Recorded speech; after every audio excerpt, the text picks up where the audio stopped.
In this lesson, we're going to take a look at creating organizational units within the Active Directory. To begin with, I'm going to go ahead and open up Active Directory, Users, and Computers.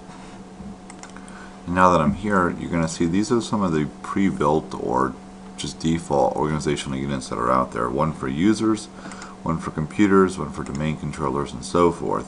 What I like to do is I like to organize my computers or my users by certain groups, or by basically categorizing them by certain areas. And we've created groups already, and in the last video I have created the sales group. However, what I can also do, if you've got many or multiple employees and this list gets larger and larger and larger, is you can separate them into individual organizational units. And they kind of look like folders over here. They're slightly different in the fact that you can actually deploy responsibility to other users and have them manage these groups rather than yourself, which makes it kind of nice when you have a large domain to manage. So let's go ahead and begin by creating an organizational unit. I'm going to right click on my actual domain. Here it is. My domain name is pending.local. I'm going to right click on it. I'm going to choose new, and you'll find organizational unit.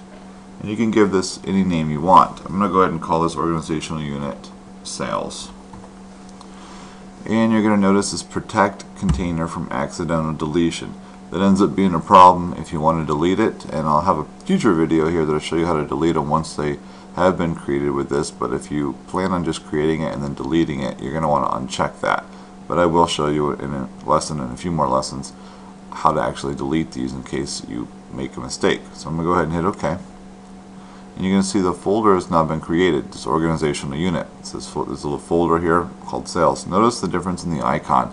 The little symbol that you see here, the organizational units that have this symbol, actually we can apply what's called group policy settings to it, or special settings, different settings than the rest of the organizational units that are out here. So I can actually put, for the people or for the computers that are part of the sales organizational unit, I can actually change settings on those computers to make it specifically for just those groups.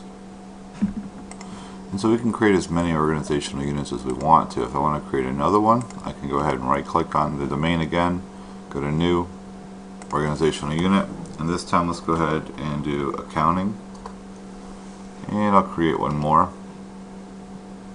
Let's see, new organizational unit, and we'll call this one manufacturing.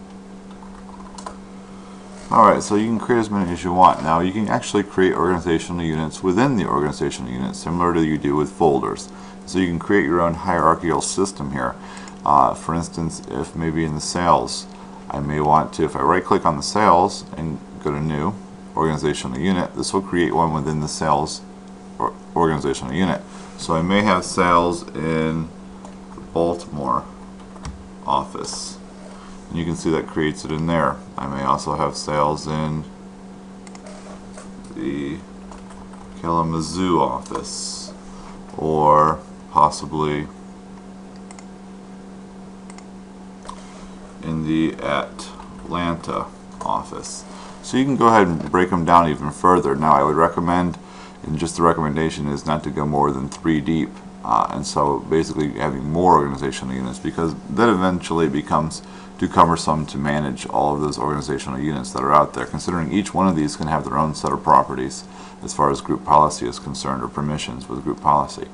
So you're going to want to be careful of that. But I can go ahead and now and look at moving some people into certain ones. For instance, if I click on users, I created a sales group. Now more than likely it's probably not the best place to have the sales group inside the users, and so what we'll do, considering we have a sales organizational unit, so what I'll do is just drag it and drop it in the sales. I get a little warning that says, you know what, basically when you move it like this, some of the group policies that were in effect here may not necessarily be in effect on this particular organizational unit, because each organizational unit can have their own. I can go ahead and hit yes, I do want to move it, and I understand that. Now, users 1, 2, and 3, they all may be different parts. Let's go ahead and say user 1 is a salesperson. We'll go ahead and move them there. User 2 is an accounting person, and user 3 is a manufacturing person. So now we've got most of our users, rather than relying on the users organizational unit, we've got them now in our own individual ones. And the big benefit to that is I cannot apply specific group policy settings to the user's organizational unit. However, I can on these, the sales, accounting, manufacturing. So if I want to now, I can later on in a video I'll talk about group policy. I can actually apply specific group policy settings to this organizational unit. And I can organize them by certain things. Let's say that in Baltimore we've got a new user. And let's go ahead and say user. Let's just actually start giving them names rather than users so we don't get confused. And I'm just going to go ahead and create some users, and to make it interesting I'm going to go ahead and use Presidents of the United States. George Washington. And the username, we're just going to go ahead and do G, and I'm just going to put dot Washington. And you can go ahead and use any kind of naming scheme you want for usernames.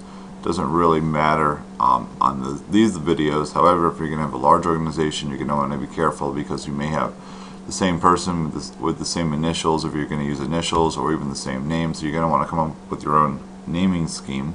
I'm going to go ahead and use this and hit next, and give himself a password, and finish. And you can see now that George Washington belongs to the Baltimore office. And so I can go ahead and create other users for different departments if I wanted to, and apply settings to them, which I'll talk about in a future video. And this concludes the video on creating organizational units within Active Directory.